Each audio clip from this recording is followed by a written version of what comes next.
So before I talk about vulnerability, I want to talk about privilege, because I think there's a connection there which hasn't been discussed much. Next week, I will show a video by Brene Brown where she talks about her extensive research on vulnerability, and we will have a discussion about this. I know many of you have already seen the video, but it is worth repeating in order to facilitate our discussion. I think, however, that doing some exploration about privilege will assist us in having a richer discussion. As you know, there are many kinds of privilege, and I who stand before you have the luxury of having most of them. Male, white, heterosexual, cisgender, professional, middle class, partnered, citizen status, able-bodied, and there's probably many more that I haven't thought of because of my implicit bias.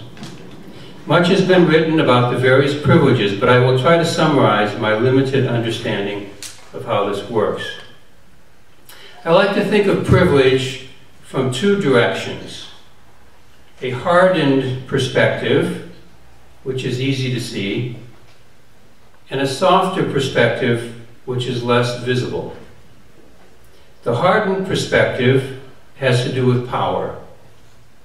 Power and privilege are major dynamics in our lives. Power is never equally distributed.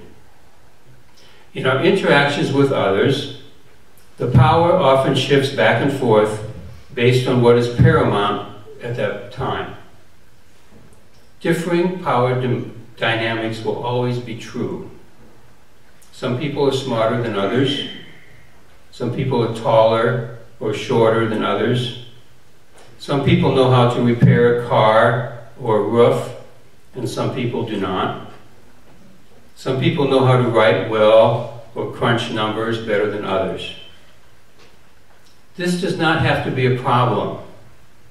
The reason there is a problem with privilege is that power differentials have become rigidified in our culture. White is seen as better than black, male better than female, heterosexual better than homosexual, bisexual, or asexual, cisgender better than trans or fluid gender, able better than disabled, wealthy better than poor, middle class better than working class, etc. Still, however, even with these rigidities, power can flow back and forth in our relationships because we are all multidimensional people, with some aspects of our identity being privileged and other aspects of our identities being subjugated. I will discuss this further in a moment. First, however, I wish to outline some of the softer, less evident aspects of privilege, at least less evident to those that enjoy that particular privilege. And as I do so, I'm going to use the vowels A, E, I, O, U, each standing for a set of situations. So A stands for access. Those with a particular privilege have more access to resources than those without that privilege.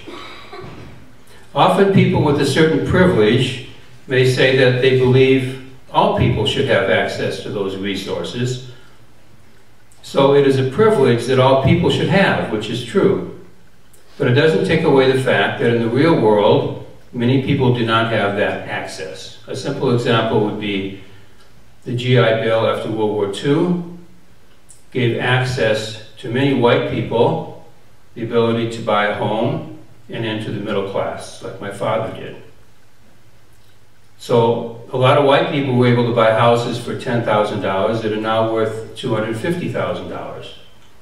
However, black people were systematically denied access to that resource from the GI Bill. So that was the A. The next is E for ease. Persons with privilege can easily walk through or negotiate situations that become barriers to those without that privilege. It is easy for someone with privilege to not notice that others do not have the luxury of that ease. For example, if you are white, you will not face harassment or ridicule for the color of your skin, nor will you put any energy into preparing for, looking out for, or trying to avoid those situations. There's many more examples that we could give for each of these letters. So that was A, E. Next is I, which is identity. Those with a particular privilege are not generally asked to speak for all people in their group or class. For example, those with white privilege are extremely unlikely to have someone ask them to speak for their race, as in, I was wondering if you could help us all out by sharing how white people are likely to think about this issue.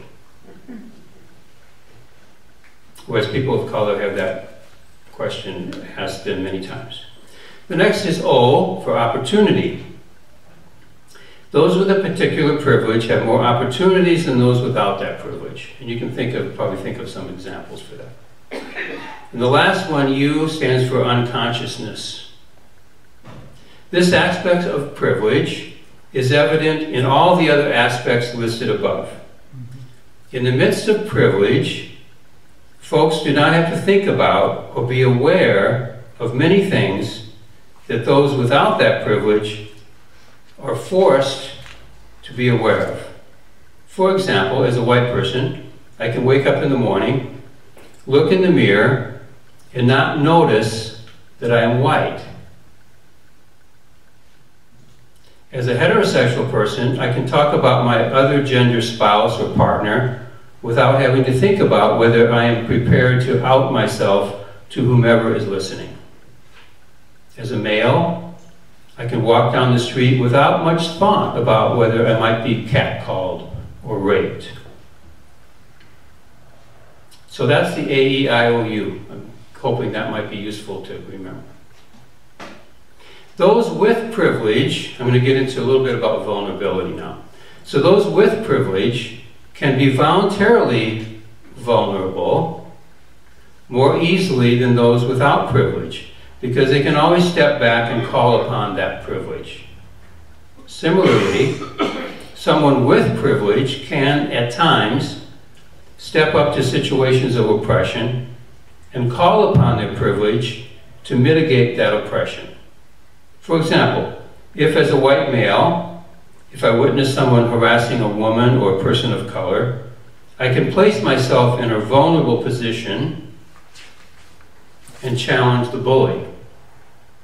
Due to my privileged position, my action could possibly be more effective than if another person of color or another woman were to intervene.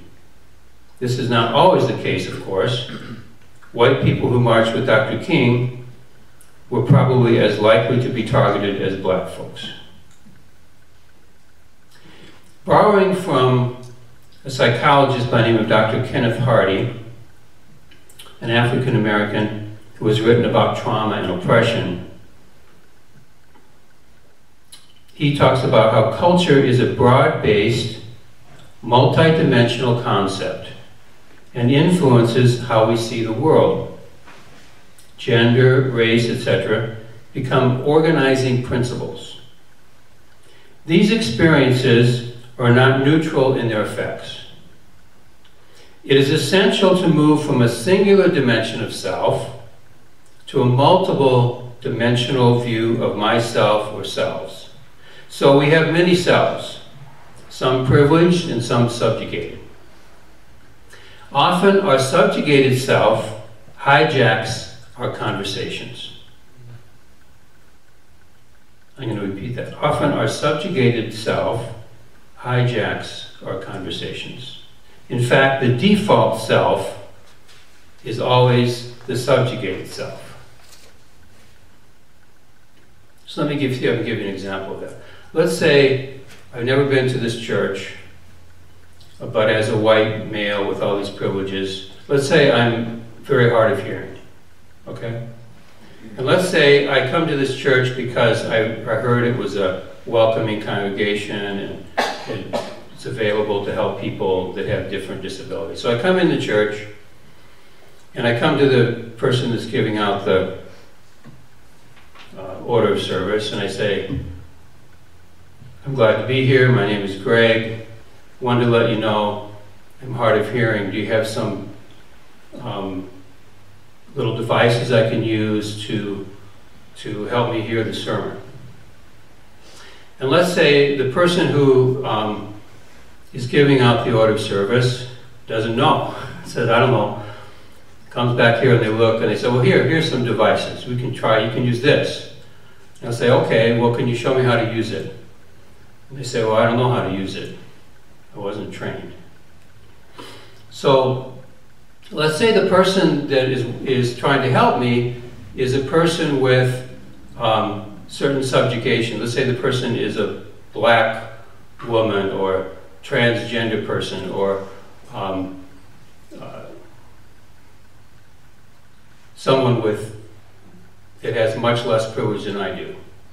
At that point, during our conversation, my need, my disabledness takes precedent over that person's subjugation. So it wouldn't be fair for that person to say, well, you're a white male, you should be able to handle this. I have these different problems. Okay, that wouldn't be fair.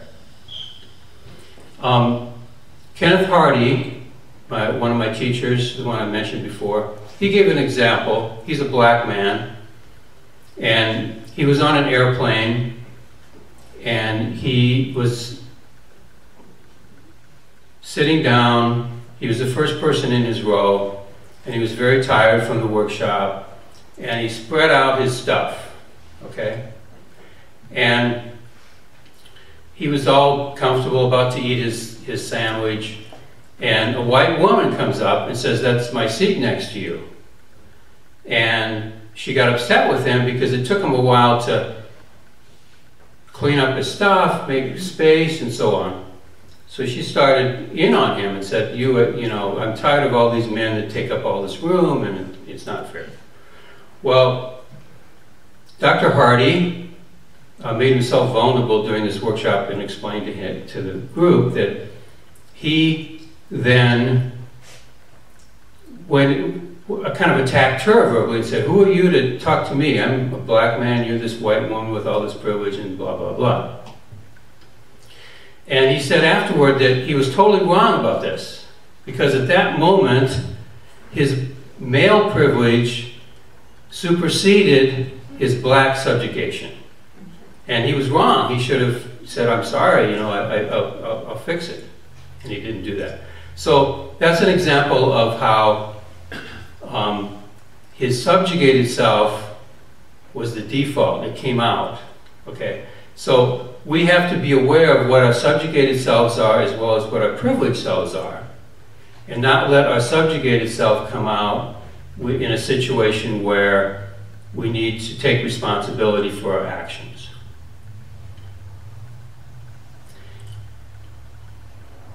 So other examples in terms of a mixture of privilege and subjugation. In a heterosexual marriage, the man may at times benefit from male privilege in lots of different ways.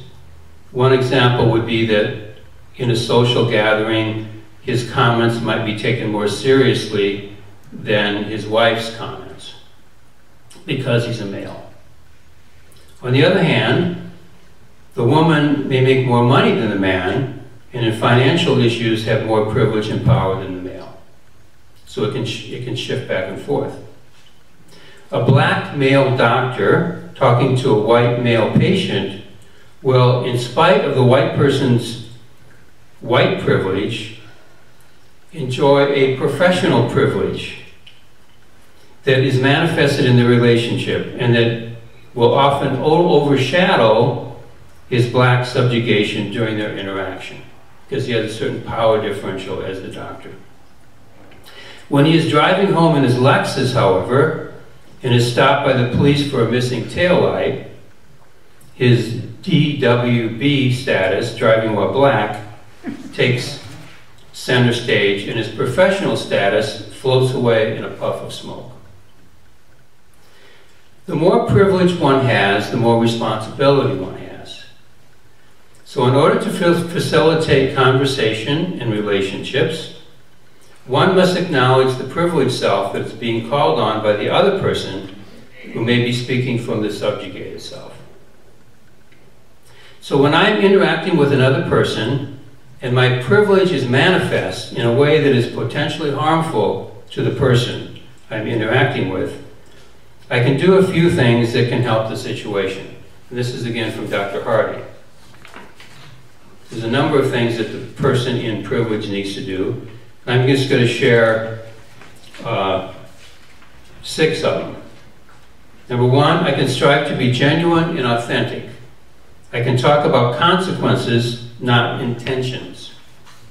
When challenged, intentions are irrelevant. I must take responsibility for the consequences of my actions, regardless of my intentions. So in the example before, the person who is trying to help me find a hearing device doesn't need to say, well, our intentions are really good. We really want to welcome everyone. That's irrelevant at the moment. Because at that point, the issue is, can I get this device or not? Okay?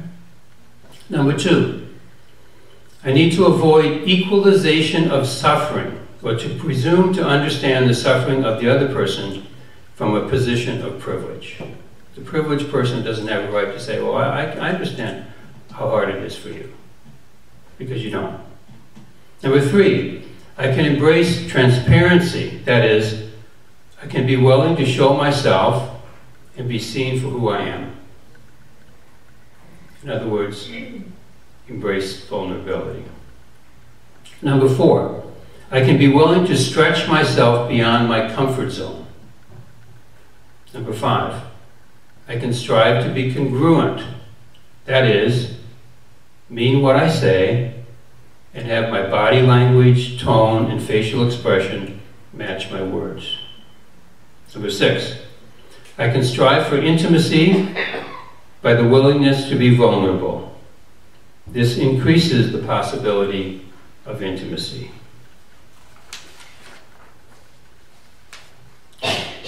So if, on the other hand, I'm in a situation where I'm experiencing subjugation, I don't have 6 tasks, I only have 3. And none of them involve being vulnerable. These are the 3 things that is my job, my responsibility if I'm in a subjugated state. Number 1, I need to find my voice. One's voice often goes on mute. Number 2, I need to overcome my obsession to take care of the privileged. One must cease and desist. Number 3, I must try to regulate my rage.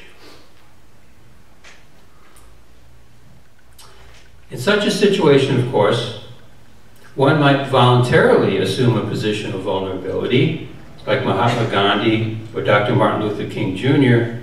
when they were involved in passive resistance. Dr. King and his followers chose voluntarily to become vulnerable to beatings, water hoses, fear, tear gas, etc., without reacting with violence. This was effective because they believed that all humans, even those who were oppressing them, had the potential of love in them, and that the oppressors would, in time, tire of their violence and let go of some of their power. Or even if they were reluctant to do so, an outcry from the larger community would demand it. By demonstrating with their bodies a different kind of power, a power of love or nonviolence, by not giving in to violence, they would eventually prevail, which they did. Another example of voluntary vulnerability would be in the news presently, namely the athletes, mostly black, who have protested police brutality toward people of color. By taking a knee during the national anthem, they've made themselves vulnerable to criticism and possibly losing their jobs. Interestingly, much of the criticism leveled against them had to do with noting that they have the privilege of wealth. I hope my previous comments have stood to clarify the falsity of this argument. When they take the knee, their vulnerability erases their wealth privilege as they honor the involuntary vulnerability of their black brothers and sisters who have died at the hands of police with impunity. Going back in history, they also honor their black sisters and brothers who entered Little Rock Central High School 50 years ago under the protection of federal troops and who still had to withstand being tormented by white students with impunity. To summarize, it is never the task of a person who is in a privileged position to expect someone in a subjugated position to voluntarily become vulnerable. Rather, it is the person in the privileged position who needs to do so.